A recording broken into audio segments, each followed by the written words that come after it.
hari ini acara apa kita langsungkan di kantor DPW PA Kabupaten Jayapura?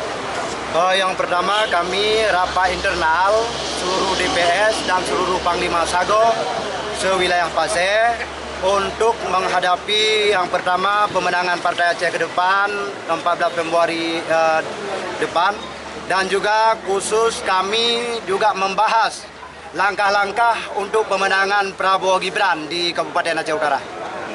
Tadi kita langsung melakukan deklarasi ya?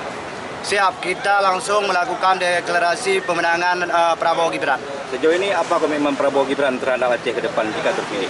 Kita seperti apa yang telah kita sampaikan selama ini, yang bahwa Partai Aceh berpolitik hanya untuk kepentingan mewujudkan hasil perjanjian antara pemerintah Republik Indonesia dan GAM. Maka Prabowo berkomitmen akan merealisasikan seluruh perjanjian MOU tersebut apabila beliau dimenangkan untuk presiden di Aceh. Target suara di Kabupaten Jayapura berapa persen kira? Pastinya target kami di atas 70% untuk pemenangan Pak Prabowo Gibran.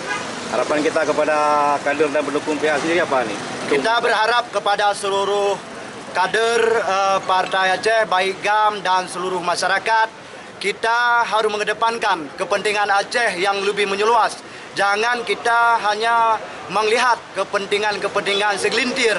Artinya Partai Aceh memperjuangkan dalam era politik ini adalah kepentingan menyeluas, kekhususan Aceh yang terwujud dengan perjuangan panjang yang telah kita lalui dalam konflik di masa dulu, maka sudah tercantum dalam perjanjian MOU Helsinki, maka itu semua harus terrealisasi supaya menjadi nyata untuk rakyat Aceh semua. Sudah ada pembahasan mengenai putri-putri. Kami pengurus Partai Aceh Kabupaten Aceh Utara dan pimpinan GAM wilayah Samudra Pasir mendeklarasikan